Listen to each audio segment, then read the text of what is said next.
2.0 യുദ്ധം എന്നൊന്നും പറയാൻ വയ്യ, 4.0 എന്നോ അല്ലെങ്കിൽ 4.1 എന്നോ ഒക്കെ പറയേണ്ടി വരും. അങ്ങനെ യുദ്ധത്തിന് വീണ്ടും ഇതാ തുടക്കമിട്ടിരിക്കുകയാണ്.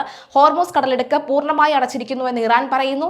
എന്നാൽ അമേരിക്ക പറയുകയാണ് ഹോർമൂസ് അടച്ചു എന്ന് ആരാണ് പറയുന്നത് എന്ന് അമേരിക്കയും ചോദിക്കുകയാണ്. എന്തായാലും അമേരിക്കയുടെ താവളങ്ങളിലെല്ലാം മറ്റ് ഖത്തറിലും അതുപോലെ തന്നെ കുവൈത്തിലും ബഹ്റൈനിലും ഒക്കെ തന്നെ ഇറാൻ ആക്രമിച്ചു തുടങ്ങി എന്നതുകൂടി വളരെ നിർണായകമാണ്. എന്തായാലും മുജ്തബ ഖമനേയി കഴിഞ്ഞ ദിവസത്തെ അലി ഖമനേയുടെ ഖബറടക്ക ചടങ്ങിൽ എത്തിയിരുന്നു എന്നൊരു വാർത്തയുണ്ടായിരുന്നു.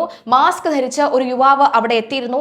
ആ യുവാവ് തീർച്ചയായിട്ടും അത് മുജ്തബ ഖമനേയി തന്നെയാണ് എന്ന് ചില മാധ്യമങ്ങൾ റിപ്പോർട്ട് ചെയ്തെങ്കിലും ഇപ്പോൾ പുറത്തു വരുന്ന ചില നിർണായക വിവരങ്ങളുണ്ട്. അത് മാത്രമല്ല, വരുന്ന ആഴ്ചയിൽ അനുശോചന സമ്മേളനം നടക്കുന്നുണ്ട് അലി ഖമനേയുടെ. ആ അനുശോചന സമ്മേളനത്തിൽ ഇറാൻ നടത്താൻ പോകുന്ന യുദ്ധത്തിന്റെ ഒരു കരട് രൂപത്തെക്കുറിച്ചുള്ള പ്രഖ്യാപനം അവിടെ ഉണ്ടാകും. മാത്രമല്ല, മുജ്തബ ഖമനേയി ആയിരിക്കും അന്ന് രാജ്യത്തെ അഭിസംബോധന ചെയ്യുക എന്ന വിവരവും ഒക്കെ തന്നെ വരുന്നുണ്ട്. എന്തായാലും ഇറാൻ മുൻ പരമോന്നത നേതാവ് അയത്തുള്ള അലി ഖമനേയുടെ സംസ്കാര ചടങ്ങിൽ മുഖം മറച്ചെത്തിയ ആളെ തിരിച്ചറിഞ്ഞിരിക്കുന്നു. ഒട്ടേറെ അഭ്യൂഹങ്ങൾക്കിടയാക്കിയ മുഖം മറച്ച യുവാവ് ഖമനേയുടെ മൂത്ത ചെറുമകനായ മുഹമ്മദ് ഷവാദ് ഖമനേയിയാണ് എന്ന റിപ്പോർട്ടാണ് ഇപ്പോൾ പുറത്തുവരുന്നത്. അത് മുജ്തബയല്ല.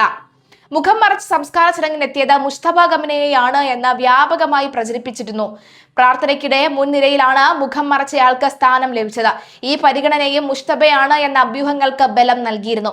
ഫെബ്രുവരി 28-ന് അയത്തുള്ള അലി ഖമനേയിയെ ലക്ഷ്യം വെച്ചുള്ള ഇസ്രായേൽ ആക്രമണത്തിൽ മുഹമ്മദ് ജവാദ് ഖമനേയിയുടെ മുഖത്ത് പരിക്കേറ്റെന്നും ഇത് കാരണമാണ് മുഖം മറച്ച് സംസ്കാര ചടങ്ങിനെത്തിയത് എന്നും റിപ്പോർട്ടുകൾ ഉണ്ടായിരുന്നു. കറുത്ത മാസ്ക് ഉപയോഗിച്ചാണ് മുഖം മറച്ചിട്ടുള്ളത്. 6 ദിവസം നീണ്ടുനിന്ന ചടങ്ങുകൾക്ക് ശേഷമാണ് അയത്തുള്ള അലി ഖമനേയിയുടെ സംസ്കാര ചടങ്ങ് നടന്നത്. അതേസമയം ആക്രമണത്തിന് ശേഷം മുജ്തബ പരസ്യമായി പുറത്തിറങ്ങുകയോ പ്രസംഗങ്ങൾ നടത്തുകയോ ചെയ്തിട്ടില്ല. മുജ്തബയ്ക്ക് ആക്രമണത്തിൽ ഗുരുതരമായി പരിക്കേറ്റുന്ന പ്രചാരണവും ശക്തമാണ്. എന്നാൽ ആക്രമണ സമയം മുജ്തബ പിതാവിനൊപ്പം ഇല്ലായിരുന്നെന്നും മറ്റൊരു മുറിയിലായിരുന്നുവെന്നും സൈപ്രസിലെ ഇറാൻ അംബാസിഡർ പറയുന്നുണ്ടായിരുന്നു. ആക്രമണത്തിൽ മുജ്തബയുടെ കൈക്കും കാലുകൾക്കും പരിക്കേറ്റ് ആശുപത്രിയിൽ ചികിത്സ തേടിയിരുന്നു എന്ന റിപ്പോർട്ടുകളുമുണ്ട്. ഇറാൻ പരമോന്നത നേതാവ് മുജ്തബ ഖമനേയി പൊതുവേദിയിൽ പ്രത്യക്ഷപ്പെട്ടേക്കുമെന്ന സൂചന നൽകി ഇറാൻ മാധ്യമങ്ങൾ. മുൻ പരമോന്നത നേതാവ് അയത്തുള്ള അലി ഖമനേയിയുടെ അനുസ്മരണ ചടങ്ങ് അടുത്തയാഴ്ച ടെഹ്റാനിൽ നടക്കുമെന്ന് ഇറാൻ ഔദ്യോഗികമായി തന്നെ പ്രഖ്യാപിച്ചതോടുകൂടിയാണ് മുജ്തബയുടെ വരവിനെ കുറിച്ച് ചർച്ച ഉയരുന്നത്. അറിയിപ്പ് പ്രകാരം ജൂലൈ 23 ചൊവ്വാഴ്ച വൈകിട്ട് 5 മണി മുതൽ 7 മണി വരെ അനുസ്മരണ ചടങ്ങ് നിശ്ചയിച്ചിരിക്കുകയാണ്. രക്തസാക്ഷിയായ ധീരനായ ഇമാം എന്ന പേരിലാണ് രാജ്യം ഒന്നടങ്കം ആദരവ് അർപ്പിക്കുന്നത്. അതേസമയം പിതാവിന്റെ മരണശേഷം പുതിയ പരമാധികാരിയായി ചുമതലയേറ്റ മുജ്തബ ഖമനേയി ആദ്യമായി പൊതുവേദിയിൽ എത്തുമോ എന്നാണ് ലോകം ഉറ്റുനോക്കുന്നത്. മുജ്തബ ഖമനേയി പങ്കെടുക്കുമെന്ന കാര്യത്തിൽ ഇറാൻ ഭരണകൂടം ഇതുവരെ സ്ഥിരീകരണം നൽകിയിട്ടുമില്ല. എങ്കിലും അദ്ദേഹം സന്നിഹിതനായേക്കുമെന്ന വ്യക്തമായ സൂചനയാണ് ഈ അനുസ്മരണ ചടങ്ങെന്നാണ് ഇറാൻ മാധ്യമങ്ങളടക്കം പറയുന്നത്. കഴിഞ്ഞ ഫെബ്രുവരി 28-ന് അമേരിക്കയും ഇസ്രായേലും സംയുക്തമായി നടത്തിയ വ്യോമാക്രമണത്തിലാണ് അയത്തുള്ള അലി ഖമനേയി കൊല്ലപ്പെട്ടത്. ഇതിനുശേഷം ഇറാന്റെ പരമാധികാരിയായി ചുമതലയേറ്റെടുത്ത മുജ്തബ ഖമനേയി ഇതുവരെ പൊതുവേദികളിൽ പ്രത്യക്ഷപ്പെട്ടിരുന്നില്ല. എന്നാൽ കഴിഞ്ഞ ദിവസം പിതാവിന്റെ ഖബറടക്കത്തിന് ശേഷം മുജ്തബ ഖമനേയി ടെലഗ്രാമിലൂടെ പുറത്തുവിട്ട ആദ്യ പ്രസ്താവനയിൽ പ്രതികാരത്തിന്റെ ശക്തമായ സന്ദേശം അടങ്ങിയിരുന്നു. പ്രതികാരം എന്നത് നമ്മുടെ രാജ്യത്തിന്റെ ആഗ്രഹമാണ്. അത് നടപ്പാക്കപ്പെടുക തന്നെ ചെയ്യും. അത് എന്റെയോ മറ്റു ഉദ്യോഗസ്ഥരുടെയോ വ്യക്തിപരമായ നിലനിൽപ്പിനെ ആശ്രയിച്ചുള്ളതല്ല. ഞങ്ങൾ ഉണ്ടെങ്കിലും ഇല്ലെങ്കിലും അത് സംഭവിച്ചിരിക്കും എന്നായിരുന്നു മുജ്തബയുടെ വാക്കുകൾ.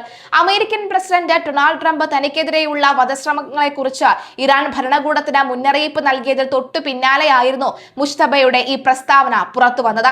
പുതിയ പരമോന്നത നേതാവായി പ്രഖ്യാപിക്കപ്പെട്ടിട്ടും മുജ്തബ പൊതുവേദിയിൽ പ്രത്യക്ഷപ്പെടാത്തത് അദ്ദേഹത്തിന്റെ ആരോഗ്യസ്ഥിതിയെക്കുറിച്ചുള്ള ആശങ്കകൾ വർദ്ധിപ്പിച്ചിരുന്നു.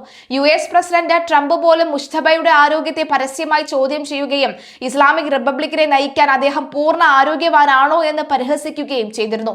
എന്നാൽ മുജ്തബ പൂർണ്ണ ആരോഗ്യവാനാണെന്നും ഭരണപരമായ എല്ലാ തീരുമാനങ്ങളും അദ്ദേഹം തന്നെയാണ് കൈക്കൊള്ളുന്നതെന്നുമാണ് ഇതിന് മറുപടിയായി ഇറാന്റെ ഔദ്യോഗിക വിശദീകരണം. ഇതിനെ ശരിവെക്കുന്ന രീതിയിൽ ശനിയാഴ്ച ഇറാന്റെ റവല്യൂഷണറി ഗാർഡ് പരമോന്നത നേതാവിന്റെ ഓഫീസിന്റെ വെബ്സൈറ്റിൽ മുജ്തബയുടെ ഒരു പുതിയ ചിത്രം പുറത്തുവിടുകയും അദ്ദേഹം പൂർണ്ണ ആരോഗ്യവാനായിരുന്നു എന്ന് പ്രഖ്യാപിക്കുകയും ചെയ്തിരുന്നു. ജൂലൈ 4 മുതൽ 9 വരെ 6 ദിവസത്തിലായി നടന്ന ഔദ്യോഗിക വിലാപയാത്രയ്ക്കും ചടങ്ങുകൾക്കും ശേഷമാണ് മസ്ഹദിലെ ഇമാം റസ മക്ബറിൽ അലി ഖമനേയിയുടെ മൃതദേഹം കബറടക്കിയത്. മേഖലയിലെ താൽക്കാലിക വെടിനിർത്തൽ കരാർ തർക്കത്തിന് പിന്നാലെ അമേരിക്കയും ഇറാനും തമ്മിലുള്ള നയതന്ത്ര ബന്ധം വീണ്ടും വഷളായ സാഹചര്യത്തിലാണ് ടെഹ്റാനിൽ അനുസ്മരണ ചടങ്ങ് സംഘടിപ്പിക്കുന്നത്. അതേസമയം സംഘർഷം രൂക്ഷമായതിനു പിന്നാലെ ഹോർമോസ് കടലിടുക്ക് വീണ്ടും അടച്ചെന്ന ഇറാന്റെ അവകാശവാദം തള്ളി അമേരിക്ക രംഗത്തെത്തി. ഹോർമോസ് തുറന്നു തന്നെ കിടക്കുമെന്ന് അമേരിക്കൻ സെൻട്രൽ കമാൻഡ് വ്യക്തമാക്കി. അന്താരാഷ്ട്ര ജലപാതയിൽ തടസ്സങ്ങളില്ലെന്നും സുരക്ഷ ഉറപ്പാക്കാൻ സജ്ജമെന്നും അമേരിക്കൻ നാവികസേന വിവരിച്ചു. അതേസമയം ഹോർമോസിൽ പോർവിളികളുമായി ഇറാനും രംഗത്തെത്തിയിട്ടുണ്ട്. തങ്ങളുടെ അനുമതിയില്ലാതെ ഒരു കപ്പലിനും കടന്നുപോകാനാവില്ലെന്ന് ഇറാൻ മുന്നറിയിപ്പ് നൽകി. 1 ഡസൻ ആണവ ബോംബുകളെക്കാൾ പ്രധാനമാണ് ഹോർമൂസ് എന്ന് ഇറാൻ സേനയിലെ വിവിധ നേതാക്കളുടെ പ്രസ്താവന വന്നു. അതേസമയം സമാധാന ധാരണ തകർത്തതിന് പിന്നാലെ വീണ്ടും തുടങ്ങിയ ഇറാനും അമേരിക്കയും തമ്മിലുള്ള സംഘർഷം പശ്ചിമേഷ്യയിൽ ആകെ വ്യാപിപ്പിക്കുകയാണ്. ഇറാനിൽ 140 കേന്ദ്രങ്ങളിൽ ആക്രമണം നടത്തിയ അമേരിക്കയ്ക്കെതിരെ ഇറാൻ ഗൾഫ് മേഖല ലക്ഷ്യമിട്ടാണ് പ്രത്യാക്രമണം നടത്തിയത്. സൗദി ഒഴികെ എല്ലാ ഗൾഫ് രാജ്യങ്ങളിലേക്കും ജോർദാനിലേക്കും ഇറാൻ ആക്രമണം നടത്തി. ഹോർമോസ് ഇറാൻ അടയ്ക്കുകയും ചെയ്തു. ഹോർമോസിൽ GSF ഗാലക്സി എന്ന കപ്പൽ ആക്രമിക്കപ്പെട്ടതിന് പിന്നാലെയാണ് സംഘർഷാവസ്ഥ വീണ്ടും പടർന്നത്. ഏപ്രിലിലെ മുന്നത്തെ സാഹചര്യം പരസ്പര വ്യാപക ആക്രമണങ്ങൾ അവസാനിപ്പിച്ച വെടിനിർത്തൽ പ്രഖ്യാപിച്ച ഏപ്രിലിന് മുൻപത്തെ നിലയിലേക്ക് പടരുകയാണ് നിലവിൽ സംഘർഷം. മേഖലയിലാകെ പടർന്ന ഡ്രോൺ മിസൈൽ ആക്രമണങ്ങൾ തുടരുകയെന്ന് വീണ്ടും ഹോർമൂസ് അടഞ്ഞ സാഹചര്യം സങ്കീർണമാകും. ഇതുവരെ ഇല്ലാത്ത വിധം ഇറാനിലെ 140 കേന്ദ്രങ്ങളിലാണ് അമേരിക്ക ആക്രമണം അഴിച്ചുവിട്ടത്. ഹോർമൂസിൽ GSF ഗാലക്സി എന്ന കപ്പൽ ആക്രമിച്ചതായിരുന്നു പ്രകോപനം. ആക്രമണത്തിൽ തകർന്ന കപ്പലിൽ 11 ജീവനക്കാർ ഇന്ത്യക്കാരായിരുന്നു. ഇതിൽ 10 ജീവനക്കാരെ രക്ഷിച്ചു. ഒരാളെ കാണാതെയായി. തിരിച്ചടിയിൽ ഇറാൻ സൗഹൃദ രാഷ്ട്രങ്ങളെ പോലും വെറുതെ വിട്ടില്ല. ഒമാനിലെ ദുഖും തീരത്ത് അമേരിക്കൻ സൈനിക ലോജിസ്റ്റിക് വിമാന ഇന്ധന കേന്ദ്രങ്ങൾ, ഖത്തറിൽ അൽ ഉദൈദ എയർ ബേസിൽ ഫൈറ്റർ ജെറ്റ് കമാൻഡ് സെന്ററിൽ, ബഹ്റൈനിലെ 5ാം കപ്പൽ പടതാവളം, കുവൈത്തിലെ ആയുധ ഡിപ്പോ, പേട്രിയാറ്റ് മിസൈൽ സിസ്റ്റം, ജോർദാനിൽ MQ-9 ഡ്രോൺ വാങ്ങാൻ എന്നിവ ആക്രമിച്ചു. ഖത്തറിൽ ഒരു കുട്ടി ഉൾപ്പെടെ 3 പേർക്ക് പരിക്കേറ്റു.